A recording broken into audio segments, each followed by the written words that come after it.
El último peldaño. Yo no conozco ninguna aeronave, ni ningún aparato que haya diseñado el hombre con la tecnología que nosotros conocemos. Lo que se podía apreciar era todo en un color oscuro, un gris o casi negro, no tenía ningún tipo de ventanilla. Lo que sí todavía me sigue pegando muy fuerte en el recuerdo es el hecho de que toda la parte superior tenía como una concentración de energía con una luz naranja muy fuerte, y tenía algo que llamaba mucho la atención, que era una especie de cadencia, como si algo que tuviese vida y respirase, ¿no? El fenómeno de los objetos voladores no identificados es, como ya decía una gran revista mítica, la revista Mundo Desconocido, era el problema número 1 de la ciencia en aquella revista. Yo creo que hoy lo sigue siendo, aunque desgraciadamente pues hay otros problemas como el que estamos viviendo ahora mismo que eclipsan todo lo que está pasando. Y por eso, como hoy vamos a hablar con una persona que es un gran amigo del programa, pero que se conecta con nosotros desde el otro lado del Atlántico, pues vamos a, antes de empezar a hablar del tema de hoy, que es una pregunta, es decir, ¿pueden ser algunos de los ovnis objetos biológicos, es decir, seres vivos? Esa es la pregunta que nos vamos a plantear en el primer tema de esta noche. Carlos Alberto Yurchu, muy buenas noches. ¿Qué tal, Joaquín? Muy buenas noches a todos los amigos que están escuchando el programa. Vamos a hablar de un aspecto de los ovnis, Carlos, que normalmente no se suele tocar, y es considerarlos o intentar respondernos a una pregunta. ¿Podía ser, si no todos, alguna parte del fenómeno ovni objetos vivos, es decir, seres vivos? Eso es lo que vamos a hacer esta noche. María Chicano, buenas noches. Muy buenas noches. Ovnis y fenómenos biológicos. Veremos ahora, y nos lo va a contar Carlos Yurchu, pues una serie de casos que nos podrían hacer pensar en que algunos de los casos de ovnis, algunos de los fenómenos ovni que hemos recopilado a lo largo de la historia de la ufología, podían tener un origen posiblemente biológico de seres vivos, pero es algo bastante difícil de pensar, ¿no? Porque claro, normalmente siempre tenemos la idea del ovni como una nave, como un vehículo en el cual pueden viajar, eso sí, otros seres vivos, extraterrestres o no, pero el hecho de pensar en sí, en el propio objeto como una entidad biológica, es algo verdaderamente, cuando menos curioso, ¿no?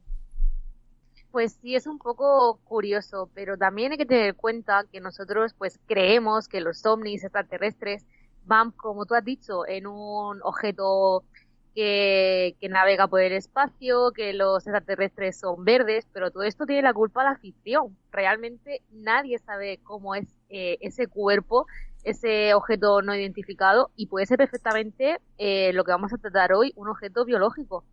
Pues de eso vamos a hablar. Y Carlos, tú hace poco en tu canal hacías una especie de reflexión donde precisamente planteabas esta teoría, y lo hacías por dos casos que son emblemáticos, dos casos muy importantes en el mundo de la ufología. Uno de ellos es el caso, yo creo que más importante, o por lo menos más conocido, ¿no? Que ha ocurrido en Argentina, y que tiene mucho que ver con nuestro caso Manises, porque bueno, pues son casos que tienen que ver con aviones, con pilotos, con objetos que se colocan cerca o en un momento dado casi en rumbo de colisión con el avión. Es el caso Bariloche, ¿no?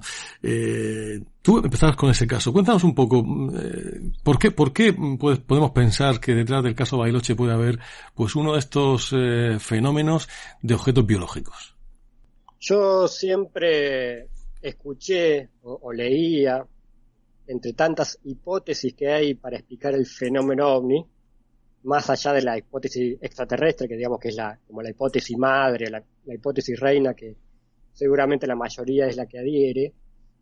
Entre tantas hipótesis para explicar este origen, estaba lo de que el fenómeno ovni, cuando hablamos de ovnis, en realidad estamos hablando de seres vivos. Eso lo había escuchado y leído muchas veces, pero nunca, para ser sincero, nunca le había prestado demasiada importancia. Una de las tantas hipótesis que estaba ahí dando vuelta en el mundillo ufológico, pero cuando ocurre el caso Bariloche, y particularmente cuando su principal testigo, el comandante Polanco, relata lo que voy a contar a continuación, ahí es como que me abrió un poco los ojos, me encendió un LED de atención, un LED amarillo de atención. Recordemos que el caso Bariloche, para aquellos que tal vez no lo conozcan, particularmente la gente joven que por ahí no conoce este caso, ocurrió en el aeropuerto de San Carlos de Bariloche, que es una ciudad muy turística de Argentina, el 31 de julio del año 1995. Es decir, que está a meses de cumplir 25 años este caso. Es, como bien decías, uno de los casos más importantes de Argentina.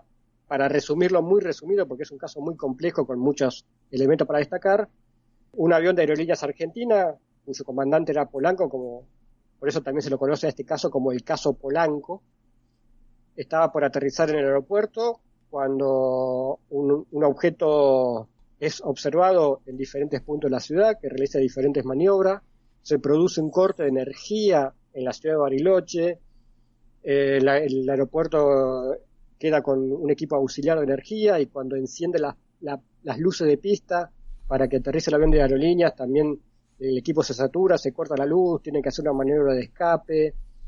A todo esto, el objeto en un punto acompaña al avión de Aerolíneas, se le pone a la par, literalmente, apenas 20, 30 metros, según el relato de los pilotos. Y todo esto también fue observado no solamente por testigos en tierra, por personal del aeropuerto en la torre de control, sino también por otro avión de gendarmería que venía por detrás y un poco más arriba, que como testigos privilegiados observaron toda la escena. Reitero, es un caso que daría para programas, porque ya lo hemos comentado muchas veces acá en tu programa, Joaquín. Por eso este es el resumen muy, muy resumido. Y ahora vamos al punto que nos interesa hoy. En un momento dado, Jorge Polanco, el comandante del avión de Aerolíneas, cuando describe al objeto, lo describe como con una luz anaranjada en el medio y dos luces verdes en los costados. Pero lo más interesante de la descripción, que por ahí hasta te diría que hasta pasó desapercibida para muchos, fue que él, cuando describe el objeto, dice que él veía que pulsaba, como que respiraba, como que tenía una cadencia de expansión y contracción. Esa respiración, para Jorge Polanco, le dio la sensación de que estaba ante un ser vivo. Que si bien él observaba un objeto sólido, no estamos hablando de una simple luz, sino que detrás de esa luz él distinguía la forma de un objeto, pero él hablaba de esta cadencia, de esta respiración, de estar ante un ser vivo. Y eso lo comentó y muchos por ahí no le prestaron atención. Y ahí fue la primera vez que dije, bueno, pero esta hipótesis un tanto alocada de hablar de seres vivos, que los ovnis son seres vivos, tal vez no está tan alocada. Y tal vez merecería profundizarse un poquito más. Y bueno, fue a partir de eso que siempre me llamó mucho la atención esta pregunta. ¿Serán los ovnis seres vivos? Voy a spoilear un poco el final de esta nota, o sea, no tengo una respuesta a eso, pero me parece una linda pregunta como para profundizar. Además, veremos a lo largo de esta entrevista contigo que hay más casos, es decir, que tenemos más argumentos, por lo menos más indicios, para pensar que, si no todos, evidentemente, porque hay muchos casos en los que efectivamente los objetos tienen un comportamiento y incluso cuando toman tierra y cuando de ellos descienden humanoides o, bueno, los llamados ufonautas, queda claro que se trata de artefactos tecnológicos, algunos de ellos. Pero en otros casos, como este que tú acabas de comentar y otros que vamos a ver ahora, pues da la impresión de que podías estar, en este caso el piloto Jorge Polanco y otros pilotos y otros testigos, podrían estar no frente a un artefacto, sino ante algo que tiene vida propia, que además actúa o se manifiesta de una manera muy parecida, muy semejante a lo que, tal y como lo haría pues un animal, un ser vivo. Y por lo tanto, por ahí podían ir algunos de estas hipótesis, ¿no? Y repito que es para explicar algunos casos, que no estamos diciendo que todo el fenómeno ovni se vaya a explicar con esto, como yo creo que que el fenómeno ovni no tiene una explicación global, que no tiene una respuesta única, sino que efectivamente cada caso hay que estudiarlo por separado y cada caso a lo mejor puede tener una interpretación y puede tener una causa. Pero en algunos de ellos sí que podíamos pensar en que estamos ante eso, ante entidades biológicas. Y el caso Bariloche, por esta característica que, como tú bien has dicho, no se le dio mucha importancia en su momento, no se le prestó la atención que a lo mejor merecía, pero que realmente Polanco lo describió como algo que parecía estar respirando, que parecía que más que una intermitencia luminosa, lo que parecía era una respiración, tal y como pues un ser vivo haría para respirar cuando se encuentra frente, en este caso, pues a una persecución de un avión. Yo no sé, María, en la historia de la ufología hay tantos casos y tantas teorías, y desde los que han dicho que estábamos ante viajeros del tiempo, saltos espaciotemporales, incluso simplemente prototipos militares terrestres. Y fíjate, ahora una nueva teoría más, algo que puede tener un interés para determinados casos, como puede ser que estemos asistiendo al encuentro con entidades biológicas. Pues sí, de hecho yo, mientras que te escuchaba hablar y escuchaba a Carlos Alberto contar esa historia en Argentina, yo pensaba, igual que aquí en el mundo hay diferentes razas, diferentes especies, ¿por qué no lo va a haber sobre los ovnis?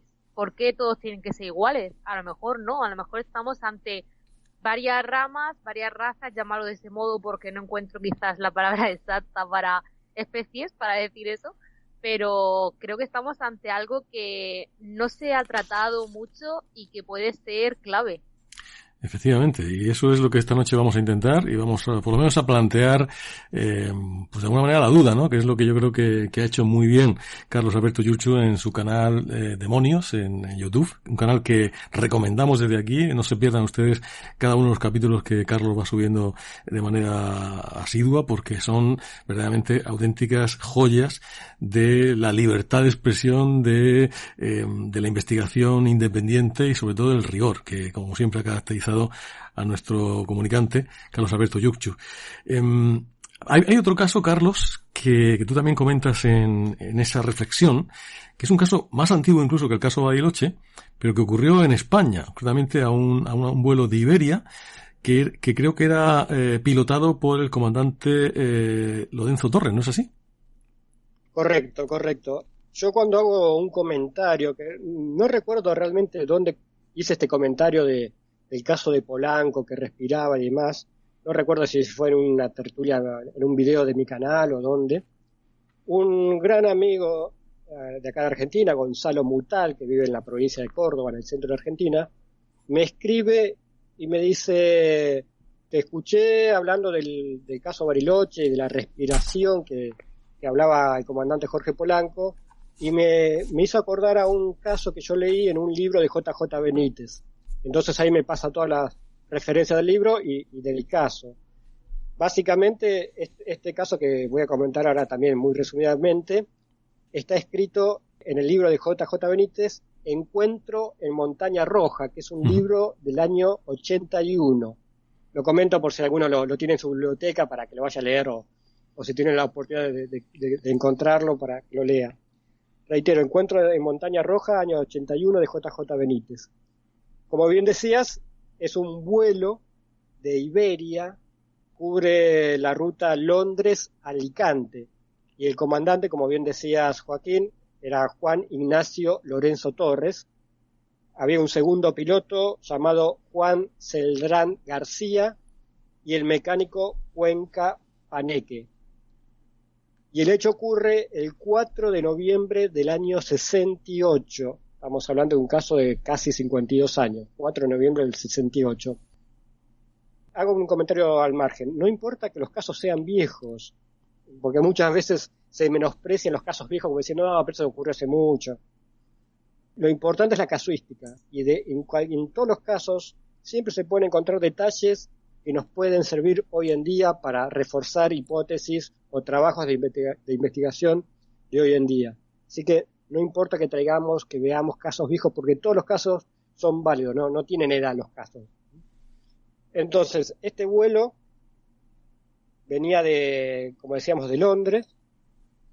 Cuando se encuentra sobre Barcelona, que iba a 31.000 pies, le ordenan bajar a 28.000 pies, y fue en ese momento que observan primero una luz mortecina, como apagada, digamos, sin vigor, sin brillantez.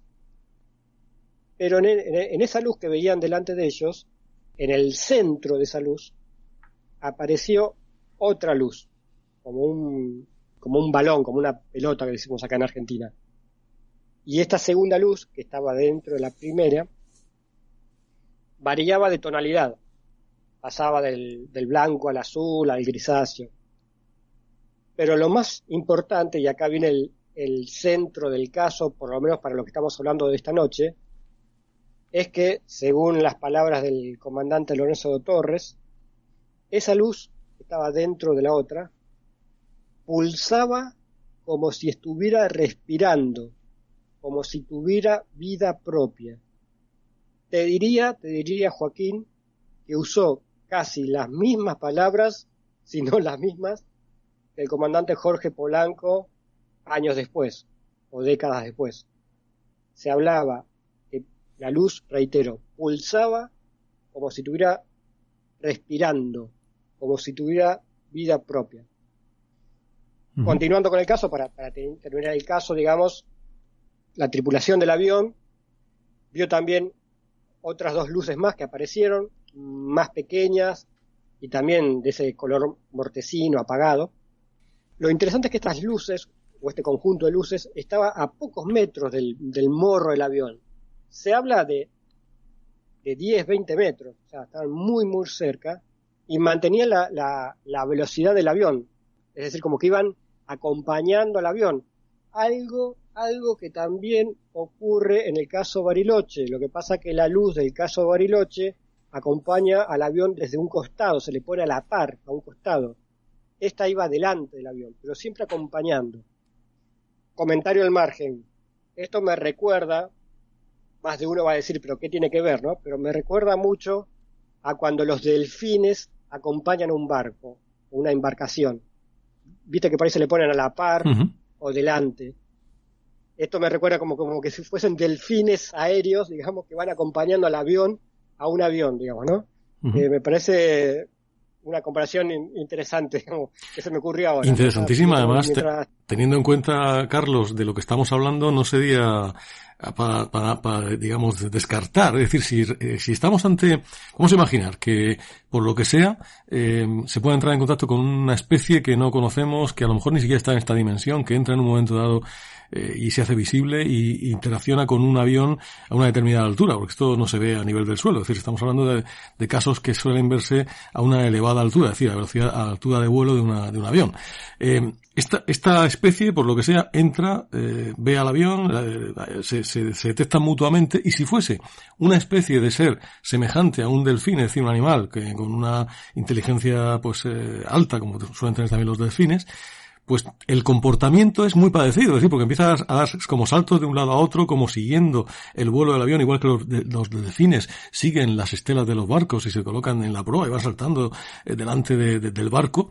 Por lo tanto, no es descabellado, siempre y cuando estemos poniendo como buena esa hipótesis de que estemos pues ante entidades biológicas, animales o no sabemos de qué tipo, pero sí en esa línea, que el comportamiento sería muy parecido al de otro animal que conocemos, que cuando se pone en contacto con una nave, en este caso acuática, pues hace algo así, ¿no? Sí. Digamos que en cierta forma reforzaría la hipótesis de un ser vivo, digamos, ¿no? Porque el comportamiento, como bien decís, se puede comparar con algunos seres vivos que conocemos acá en la Tierra.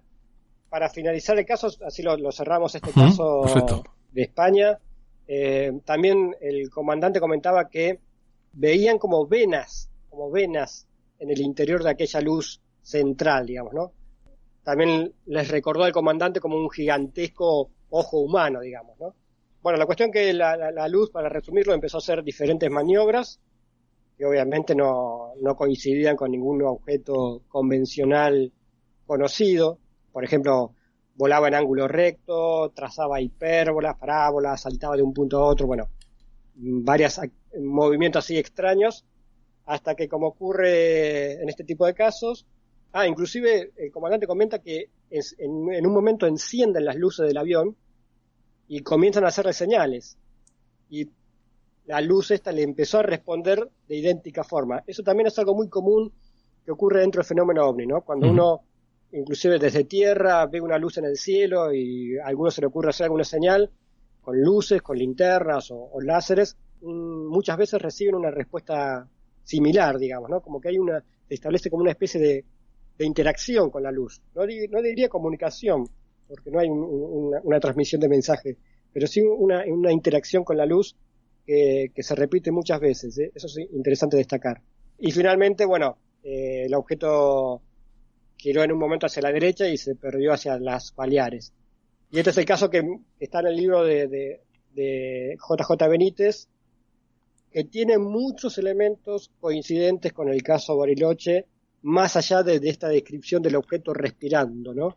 Lo cual me parece que muy, muy interesante para destacar. Ciertamente, y además es un caso que a veces, como tú dices, pasan desapercibidos, hay otros que tienen muchísima fama, pero estos casos y sobre todo algunos de esos detalles pues no tienen la repercusión que debería tener en su momento, sobre todo considerando hipótesis que son rompedoras, transgresoras, si queremos decirlo así.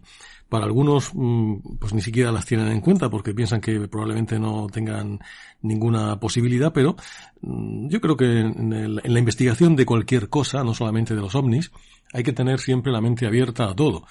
Porque incluso aunque no sea exactamente así, el hecho de ir por determinados senderos nos puede hacer encontrar soluciones y nos puede hacer encontrar, si no, otros caminos que sí que nos pueden llevar a lugares verdaderamente certeros. Y creo que el tener en cuenta esta posibilidad de que algunos de los objetos que han sido denunciados y que los testigos cuentan como objetos voladores no identificados puedan tener un origen que no sea tecnológico, sino que sea pues natural, en este caso biológico, pues es algo interesantísimo y que tenemos que considerar.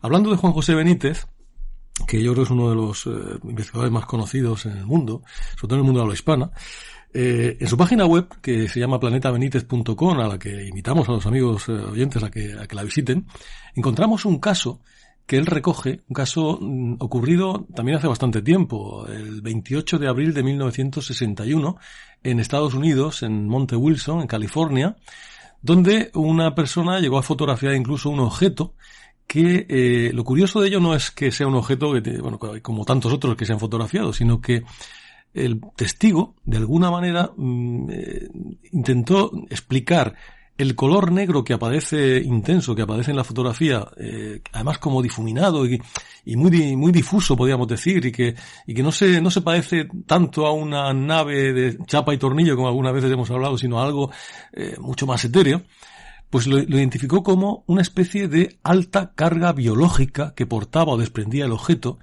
y que podía incluso haber afectado a la emulsión de la película. Yo no sé si has podido ver, si has tenido tiempo y ocasión, Carlos, de ver esta fotografía, y me gustaría conocer tu opinión si ha sido así, porque es un elemento más a tener en cuenta, porque no es normal que un testigo, y menos pues hace casi 60 años, hable de algo así, ¿no? Hable de algo que tenga una alta carga biológica. Sí, vi la fotografía en la página de JJ Benítez. Voy a ser muy sincero, o sea, no me queda muy claro cuando el testigo habla de alta carga de energía biológica, ¿a qué se refiere exactamente? Pero bueno, más allá de cuál habrá sido su intención o qué intentó explicar con esta frase, entiendo que lo que quiero destacar o rescatar de ese caso es que para el testigo no era un objeto artificial. Uh-huh. Creo que es lo más importante destacar. Eso es.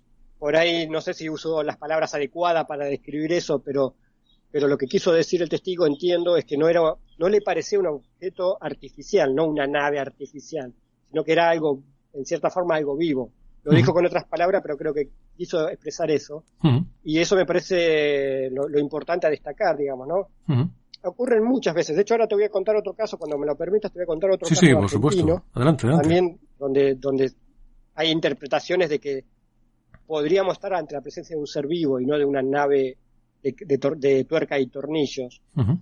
Yo creo que, hago un comentario al margen, creo que esto igual forma parte del fenómeno ovni. Digamos, el fenómeno ovni es tan complejo, tiene tantas facetas, que vos tenés casos que se pueden explicar fácilmente como una nave espacial, de tuerca y tornillo que viene de otro planeta, por decirlo así. Pero hay otros tipos de casos que, dadas las características, la complejidad, lo etéreo que son los objetos y demás, tenés que buscarle otra explicación. Y acá tenemos estos casos que la explicación más coherente parecería ser el de fenómenos de seres vivos. Pero yo creo que esto todo forma parte como diferentes piezas del gran rompecabezas que es el fenómeno OVNI. Que no se nos puede explicar solamente como naves espaciales o solamente como seres angelicales que vienen a traer un mensaje espiritual. Yo creo que todo forma parte del mismo fenómeno.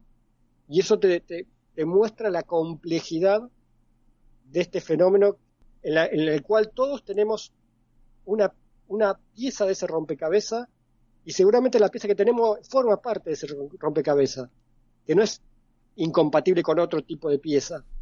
Pero el tema es cómo armar ese rompecabezas para que todas las piezas encajen.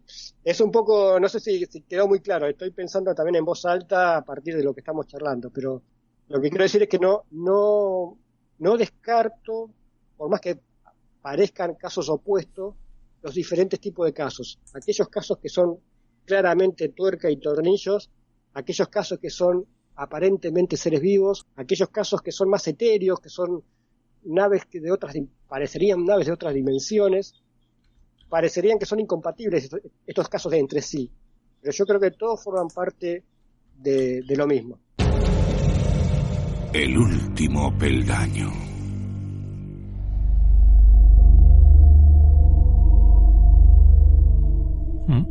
Pues estoy totalmente de acuerdo contigo. Yo creo que efectivamente, y antes también lo apuntaba de alguna manera, creo que es una especie de rompecabezas tan enorme esto de los ovnis. Llevamos tantos años detrás de ello. Después de décadas no somos capaces de encontrar la explicación, y es por lo complicado que es. Es que cada vez que encuentras algo, crees encontrar algo, te surgen 100.000 preguntas nuevas, 100.000 dudas, 100.000 incógnitas, y hace que a veces el error sea intentar explicarlo todo con una sola hipótesis o con una sola explicación. Que esto tiene muchísimas y que hay que ir caso por caso o por familias de casos en todo momento para poder llegar a ordenar esto de alguna forma y tener algo de cordura, ¿no? En un fenómeno tan complicado y tan sumamente enrevesado. Pues si te parece, cuéntanos ese caso al que hacías referencia, que seguro que nos va a interesar mucho. A diferencia de los dos casos anteriores que mencionábamos, ocurre en tierra, en un objeto posado. También es un caso bastante complejo, que tiene muchos detalles que estaríamos horas hablando, pero te lo resumo. Esto ocurre en la noche del viernes 28 de noviembre del 2003. Técnicamente, en realidad, en la madrugada del sábado 29 de noviembre. Ocurre en la llamada recta Tintín, que es una recta que está en la provincia de Salta, al norte de Argentina, una recta de varios kilómetros de largo, creo que son como 14 kilómetros de largo. Una recta, o sea, tuve la suerte de conocerla, te paras en la punta de la recta y ves toda una línea que se pierde en el horizonte. En esa recta, aquella madrugada del 29 de noviembre, iban en un vehículo Julio Rafael Espinosa, que sería el testigo principal del hecho, junto con varias personas más. Iban en una especie de camión. Siempre esto lo aclaro, porque por ahí en algunos países el término camión se refiere a ómnibus o a buses, pero acá estamos hablando de camión, ¿no? De un vehículo cuya parte trasera es totalmente descubierta, que es para llevar no personas, sino elementos, mercadería y demás. Pero bueno, en este viaje, como iban varias personas, algunas viajaban en la parte de atrás, la parte abierta del camión, entre ellos Julio Rafael Espinosa. Cuando se acercan a esa recta, observan sobre un costado de la ruta, un poco metido hacia adentro, en el campo, varias luces, como un conjunto de luces. Estaban posadas en el piso. Las luces parecían girar, ir y venir, se prendían, se apagaban, había particularmente una luz roja que subía y bajaba. Pero el primer detalle que observa el testigo desde la ruta es que esas luces o que había una luz, esta luz particular, que se inflaba y desinflaba, que se expandía y se contraía, que parecía respirar. O sea, volvemos siempre a la misma descripción. Luces que se expanden y se contraen, como una cadencia, como una respiración. Es increíble cómo se van encontrando puntos en común con casos tan dispares en el tiempo y en el espacio. Sí, sí, no, que me quedo perplejo como, fíjate cómo la coincidencia tan casi exacta, ¿no? En que esa apreciación de que los testigos dicen, parece que respiraba. Es que me deja bastante impresionado. Lo interesante de este caso es que el testigo se baja del camión y se acerca a las luces. Como siempre ocurre, fue una persona que no tuvo miedo ante la situación. Si bien era una situación muy extraña, él no tuvo miedo, y a diferencia del resto que se quedó en el camión en la ruta, él se bajó y se acercó al lugar. Lo que vio cuando se fue acercando es que todas esas luces provenían de un objeto que estaba posado en tierra. Era grande, según la descripción del testigo, era un objeto redondo con una cúpula arriba, típico plato volador por describirlo de alguna forma, con 3 patas como de araña que lo soportaba, o sea, estaba posado en el piso con 3 patas. En medio de esa cúpula que tenía arriba estaba la famosa luz roja, esa que se inflaba y desinflaba, que a veces se prendía y a veces se apagaba.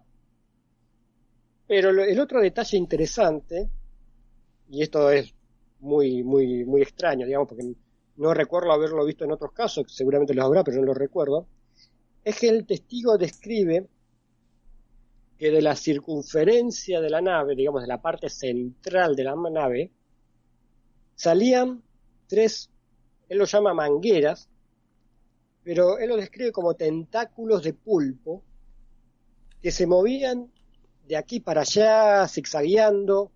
Él lo dice como una víbora volando, o sea, como que era no unas mangueras como cualquier otra manguera que uno puede conocer, que un tubo que sale de una nave, no, sino como que tenía también como vida propia, como eran como víboras, él lo describe como víboras, como serpientes que se movían en el aire de acá para allá sin ninguna lógica aparente, como lo haría un animal, digamos, ¿no? O sea, un animal, parecían más los movimientos de un animal, los tentáculos de un animal, que algo artificial de la nave.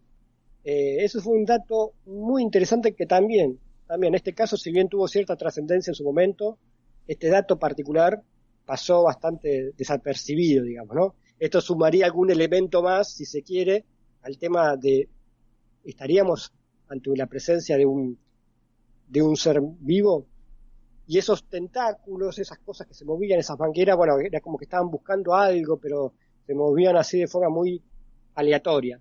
Y también en la punta de cada tentáculo tenía una, según el testigo, una potente luz blanca. Después el caso sigue, no lo vamos a entrar muy en detalle.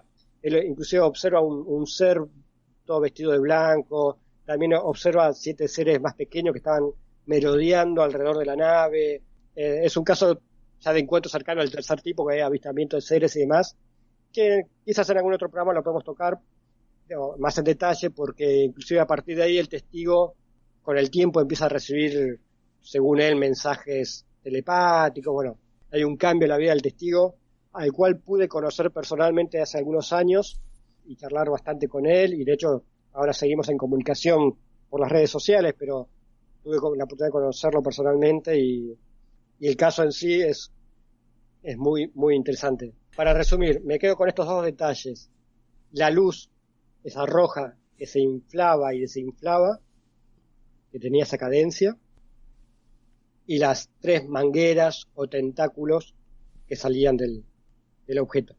Tremendo este caso, María, ¿verdad? Estamos ante, digamos, casos que concatenan, ¿no?, lo que es el clásico ovni con una posible zoología desconocida o anomalía biológica, si queremos llamarlo de alguna forma, porque ahora vamos a entrar en un tema que le vamos a plantear a Carlos, que últimamente está bastante, no digo de moda porque es un tema minoritario, pero sí hay sorprendentemente algunos casos, y lo vamos a hablar, que son de lo que se suele llamar entidades biológicas anómalas no identificadas, o con sus siglas EVANIS. También hay quien les llama ROTS, pero bueno, hablaremos de ello porque cuando Carlos estaba hablando de tentáculos, yo tenía en mente pues precisamente los vídeos que se han circulado por las redes sociales, precisamente de estos extraños objetos, no sé si decirle objetos o decirle entidades que se mueven por el cielo, que son grabadas, que algunas son enormes, tienen tamaños que podían perfectamente asemejarse a los de objetos más convencionales, podemos decirlo, si es que la palabra convencional y ovni se pueden casar, pero que son de un gran tamaño y que se mueven por el cielo y bueno, han sido vistas por muchos testigos, han sido grabadas e incluso han sido también visualizadas por aviones en vuelo. No sé qué opinas de esto, María. Bueno, lo primero, que cuando ha terminado Carlos Alberto de contar la historia, aparte de que me lo estaba imaginando totalmente, esa especie de objeto con esos tentáculos de pulpo, tal y como dijo el testigo, da muchísimo miedo. O sea, creo que me da más miedo que los ovnis que estábamos hablando hasta que hemos llegado a este programa, los ovnis normales, por así decirlo. La verdad es que realmente, Carlos Alberto, has dicho que no querías contar mucho sobre este testigo después que le pasó, pero ¿podías decir si tuvo algún encuentro más con este ser o se quedó todo ahí? Digamos, no quiero seguir hablando mucho de este caso porque también es un caso como el de Bariloche, que tiene muchos detalles y podríamos estar horas y ya no estaríamos yendo a otro tema, digamos, ¿no? Pero el testigo, a partir de esta experiencia, fue como un disparador, digamos, como le ocurre a mucha gente, y empezó a tener comunicación en principio telepática o por sueños con entidades que según estas entidades provenían de las Pléyades, digamos, algo muy común que le ocurre a otros testigos, digamos, ¿no? Ya se convirtió en lo que sería un contactado, por decirlo de alguna forma, recibe mensajes y demás. Esto hizo que muchos investigadores como que lo menospreciaran al testigo y menospreciaran el caso original. Lamentablemente aún siguen pasando estas cosas, ¿no? Cuando un testigo ya empieza a hablar de mensajes, de contactos, es como que ya lo empiezan a menospreciar y dicen, bueno, está loco, y ya no ni siquiera toman en cuenta el caso original. Yo creo que no es tan así. Yo creo que el caso original fue muy bueno, fue un caso cierto, de hecho hay varios testigos, y que el testigo empieza a recibir mensajes no invalida para nada el caso original, y por supuesto que no estamos en posición para decir que esos mensajes son falsos, digamos. El testigo cuenta lo que él está viviendo ahora, y si él dice que recibe mensajes, bueno, está bien, no tendrá una prueba física para demostrarlo, pero no tengo tampoco por qué dudar, digamos, de ese testimonio. Y según él, en algún momento también hasta los vio personalmente, digamos, o se le aparecieron personalmente. Actualmente esta persona sigue viviendo en Salta.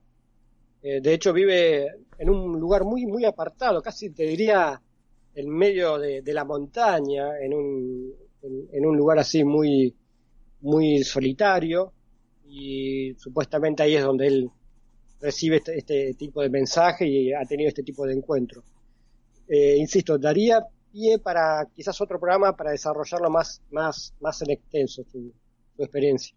Pues me lo apunto aquí, me lo acabo de apuntar, porque creo que es un caso que debemos de desmenuzarlo al máximo y dedicarle pues todo el tiempo que haga falta y de manera absolutamente pormenorizada. Ahora estamos hablando de estas entidades, estos seres que algunos intentan meterlo incluso dentro del reino animal o por lo menos biológico. Y bueno, hay una modalidad de ovnis que tiene incluso su apartado, que son los ROPS, o las entidades biológicas anómalas no identificadas, EVANIS, que han sido, como digo, grabadas en multitud de ocasiones. Tenemos algunos casos aquí en la región, incluso en la región de Murcia, un caso de hace unos años en los que se pudo incluso ver con toda claridad una especie de Y en el cielo, con unas formas pues bastante móviles, y que la sensación que daba cuando se visualizaba era de algo vivo, algo que no era, o aparentemente no era un artefacto, sino algo, se movía por lo menos como se puede mover, pues cuando se ve al microscopio una ameba o un ser unicelular, y esos movimientos que suele tener, ¿no? Pues era lo más parecido, según nos narran los testigos. Se trata de unas entidades que, como digo, hay de todos los tamaños, desde bastante pequeñas hasta enormes, y que han sido grabadas en varias ocasiones a lo largo y ancho del mundo. Carlos, estas entidades podían ser un poco la explicación a todo lo que estamos hablando. Como bien dices, Joaquín, dentro de la investigación del tema OVNI hay un apartado que son los EVANIS, las entidades estas biológicas, que inclusive, como siempre ocurre, hay gente que se especializa o que se dedica a buscar información de este punto concretamente. Hay muchos videos en internet dando vuelta. Cualquier oyente, si pone en internet EVANIS, con B larga, EVANIS, entidades biológicas, seguramente va a encontrar muchos videos al respecto. Como siempre ocurre, también hay muchos videos que son muy discutibles, porque obviamente están aquellos que están hablando de que lo que está filmando son globos o ramilletes de globos o alguna explicación de ese tipo. Da mucho para la polémica. Yo, la verdad, de lo que estuve viendo no encontré así algo súper convincente que a mí en lo personal me llamase, me convenciera 100%, digamos, ¿no? Pero hay muchos videos dando vuelta. A esto sumo también, y discúlpame, agrego también a las EVANIS, agrego otra cosa, que acá en Argentina se investiga mucho, que son los llamados objetos variables, los variables que se conocen acá popularmente, que son gente que filma el cielo y muchas veces filma objetos que aparentemente van cambiando de forma, que tienen formas amorfas, digamos, no que tienen una forma definida, sino que van cambiando de forma. Y también es un tema muy polémico porque muchos dicen, no, bueno, lo que están filmando son bolsas elevadas por corrientes de aire de calor y eso es lo que está provocando eso. Como todo, genera mucha polémica. Pero según los que filman o los que están a favor de esta teoría de las variables, también estaríamos hablando de algún tipo inclusive de entidad viva, digamos, ¿no? De ser vivo.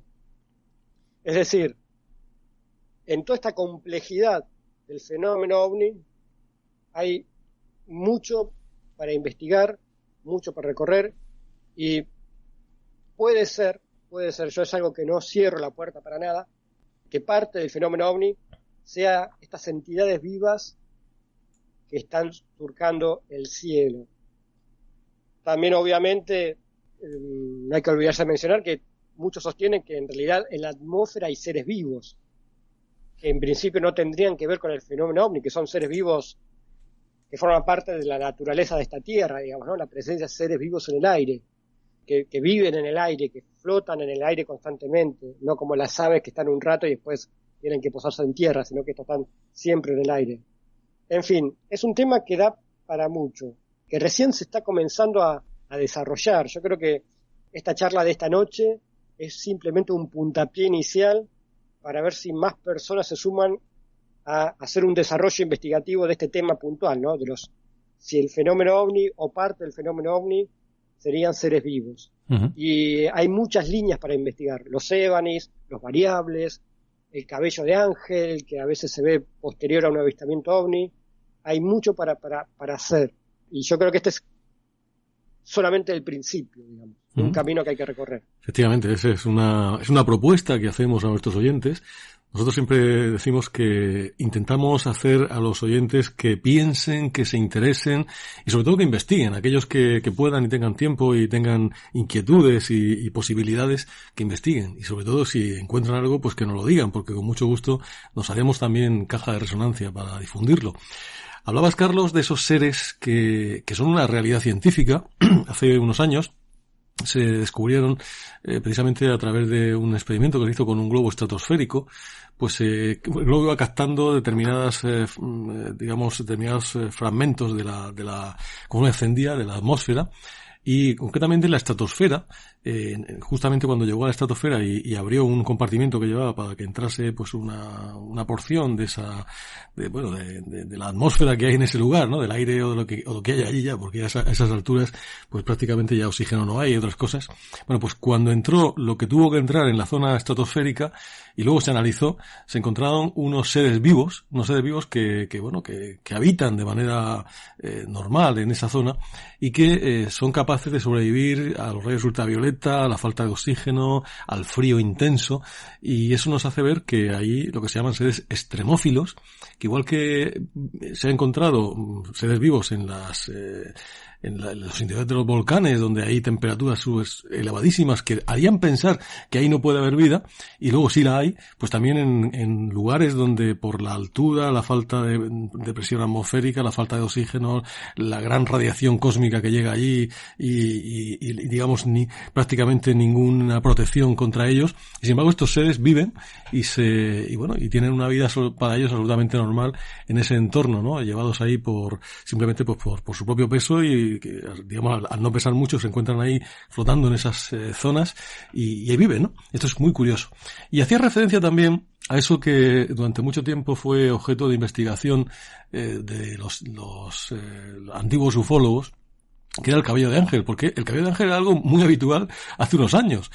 Seguramente, no sé si María conoce el tema, pero hoy en día casi no hay casos de esto, y a mí no me llega nada de que esté produciéndose el famoso fenómeno que antes era más habitual cuando se veían ovnis, que a resultas de la aparición de objetos voladores no identificados, pues solía aparecer en el suelo una especie como de sustancia gelatinosa y filamentosa que era conocido como cabello de ángel. Bueno, pues uno de estos episodios de caída de cabello de ángel, ocurrió en la localidad de Évora, localidad portuguesa de Évora, una ciudad preciosa que tuve la fortuna de visitar hace no demasiado tiempo, y que hoy en día nadie sabe, preguntas a la gente y la gente no sabe de lo que estás hablando cuando le hablas de aquel episodio, pero esto ocurrió y fue muy famoso en su momento, porque de lo que se recogió después del paso de unos objetos voladores no identificados, de lo que se recogió por parte de científicos y por parte de las fuerzas armadas portuguesas, se detectó la presencia de una entidad, de un ser que no era ni siquiera microscópico, tenía un tamaño milimétrico, era un ser ya de cierta envergadura, pero que tenía una fuerza descomunal. Incluso cuando se le ponían para poner al microscopio el portaobjetos, que simplemente es un cristal que se pone uno contra otro para colocar la muestra en medio, ejercía una fuerza para querer levantar ese cristal que era muy superior a lo que un organismo tan pequeño, de muy poquitos milímetros, se supone que podría hacer. Aquello fue casi un episodio de Expediente X, porque creo que aquel ser, después de estar durante un tiempo siendo investigado en la propia Universidad de Lisboa, desapareció de la forma más rocambolesca, con el incendio del laboratorio donde se encontraba custodiado, y parece ser que el origen del fuego estuvo justo al lado de donde estaba guardado la muestra de este ser, y ya se perdió para siempre. Hay quien dice que no se perdió, sino que eso fue una excusa pues para ocultarlo y para seguir investigando en secreto, porque a lo mejor estábamos ante la primera evidencia de una criatura extraterrestre caída a la Tierra procedente de un objeto volador no identificado. Una historia verdaderamente fascinante, ¿verdad, Carlos? Sí, bueno, vamos por parte. Primero el tema del famoso cabello de ángel. Como bien decís, no se ven tantos casos ahora como antes. Es cierto, cuando hiciste este comentario me quedé pensando, digamos, ¿no? Y sí, tienes razón. Obviamente, como siempre ocurre, está la explicación convencional a los cabellos de ángel. Por ejemplo, mira, acá en La Plata, donde yo resido, recuerdo que allá por el año 2007, más precisamente el 7 de marzo, porque inclusive me lo anoté, en muchos lugares de la ciudad apareció ese cabello de ángel, digamos, a la mañana. O sea, se despertaron mucha gente en algunos barrios y apareció ese cabello de ángel, que acá también se lo conoce como babas del diablo. Reitero, babas del diablo es el término que también se lo conoce acá en Argentina. Uh-huh. Y que una de las características de esta baba del diablo, de este cabello de ángel, fíjate, ahora que estoy pensando, ¿no? Lo contradictorio entre las dos definiciones. Uno estamos hablando de cabellos de ángel y otro de babas del diablo, ¿no? El ángel, el diablo. Cierto, cierto. Como uno lo pone como bueno o malo según las diferentes interpretaciones, ¿no? Y una de las características de este elemento es que se desintegra muy rápidamente, por eso a veces es muy difícil obtener muestras del mismo. Y en su momento, cuando fue aquel hecho acá en La Plata, ya el 7 de marzo del 2007, una de las explicaciones que dieron es que en realidad esos cabellos de ángel se tratan de un conjunto de telas de arañas muy, muy diminutas, pero cuando están así muchas, es cuando ahí se ven más fácilmente, digamos, ¿no? Que en ocasiones miden menos de 5 milímetros y, como decía, que solo se hacen visibles cuando se acumula una gran cantidad. Y estas arañas, o sea, las arañas usan estos cabellos de ángel, estos filamentos, como velas sopladas por el viento para viajar, arrastradas por el viento de un lugar a otro. Esa es la explicación, o una de las explicaciones convencionales de los cabellos de ángel o baba del diablo. Pero ¿cuál es el problema? El problema es que cuando ocurre un caso como el de Évora, vos mencionabas el de Portugal, allá por el 2 de noviembre del 59, el tema es que estos cabellos, como en muchos otros casos, aparecen posteriormente al avistamiento de un ovni. Reitero, en muchos casos aparece posteriormente al avistamiento de un ovni. Por eso, obviamente, es fácil buscarle esa relación. OVNI, cabello de ángel. O sea, si se vio un ovni y después aparece esta sustancia en el aire, alguna relación tiene que tener.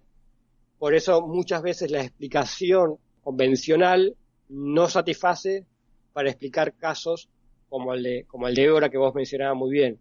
Que por cierto también es otro caso para charlar horas, por todas las trascendencias que tuvo a posterior, digamos, ¿no? Si ustedes buscan por internet van a encontrar mucha información al respecto. Un tal profesor Amaral fue el primero que en su momento, en el año 59, pudo obtener muestras e hizo estos análisis que vos mencionabas, ¿no? De este ser que medía 4 milímetros y tenía una fuerza y una resistencia muy, muy grande, muy descomunales para el tamaño del ser, ¿no? Obviamente.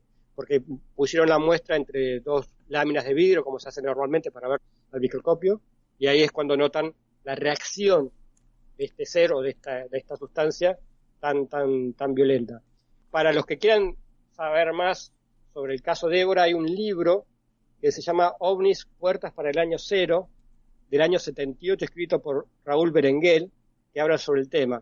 Año 78 famoso también por lo que decías vos, cuando fue el famoso incendio que destruyó las muestras que quedaban, digamos, ¿no?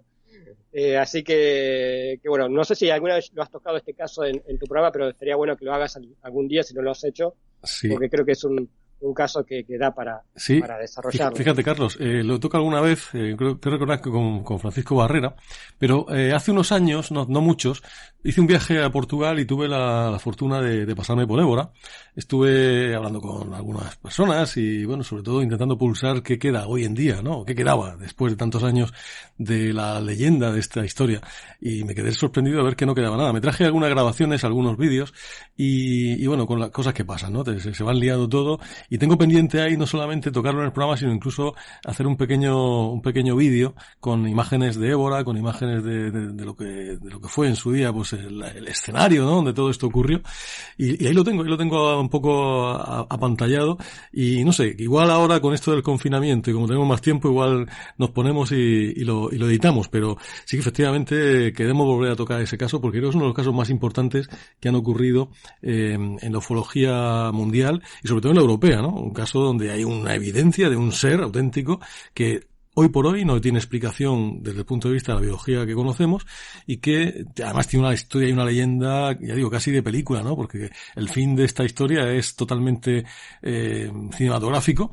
Incluso hay posibilidad de una historia de conspiraciones y que todo eso no fuese más que una tapadera para ocultar aquel ser y que fueran servicios secretos, no sabemos de dónde, que se lo llevaran. En fin, todo esto merece la pena y hay material suficiente. Y por supuesto, cuando lo hagamos contaremos contaremos contigo porque sabemos que para ti también es un caso muy importante. Será todo un placer y aparte, si tuviste la suerte de estar en el lugar, te cambia mucho la visión de un caso cuando uno tiene la suerte de estar en el lugar de los hechos y conocer el entorno no solamente físico, sino también el entorno social del caso. Eso aporta muchísimo a la visión que uno se puede formar de un caso, así que me parece muy valioso que hayas podido estar ahí en el lugar.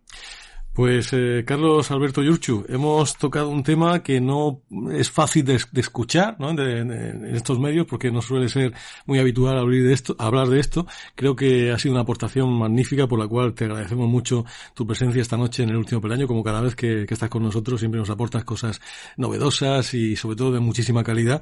Y bueno, vamos a seguir con el tema, vamos a ver qué nos dicen nuestros oyentes, a ver si hay más casos, si podemos recopilar más información, si podemos tirar del hilo de esos supuestos objetos no identificados que podían ser entidades vivas, y todo eso lo compartiremos contigo para que de alguna forma pues vamos de nuevo a hablar de estos temas que creo que son una forma de aportar cosas nuevas al mundo de los ovnis, que está tan falto precisamente de eso, de innovación y de hablar de cosas distintas, porque parece que muchas veces se repiten las cosas, ¿no? Se repiten los temas, y casos como este pues traen aire fresco a todos estos fenómenos. Pues Carlos, muchísimas gracias por haber estado con nosotros esta noche. El placer fue mío. Permitime tomarme el atrevimiento de invitar a los oyentes del programa a que si conocen casos ovnis donde se puede relacionar con un ser vivo, que se comuniquen contigo, con la producción del Último Peldaño, y nos informen, porque seguramente debe haber muchos casos por ahí en libros, en revistas, en boletines, o que conozcan las personas que se puedan relacionar con seres vivos, y estaría bueno tenerlos para empezar a hacer una recopilación de estos casos para así obtener una respuesta o una visión más completa de este fenómeno. Una brillante idea que seguro que María ya está tomando nota y preparando todo lo que pueda llegar para de alguna manera gestionar esa información, que seguro que algún caso hay, seguro que los oyentes conocen alguno, bien sea, como tú dices, de fuentes bibliográficas, o también, ¿por qué no?, de fuentes de testimonios que están ahí ocultos, y que a veces solamente cuando se hacen estos llamamientos en programas de radio o de televisión o de canales de internet donde se tratan estos temas, es cuando surgen, ¿no?, aquellos que lo han tenido o que conocen a alguien que lo haya tenido, y puede ser una buena fuente para investigar todo esto. Pues Carlos, un abrazo muy fuerte y estaremos en contacto contigo muy próximamente. Saludo para ti, Joaquín, un fuerte abrazo para María y a todos los oyentes. Gracias, María. Y a todos los oyentes, un fuerte abrazo desde Argentina. Hasta una nueva ocasión. El Último Peldaño.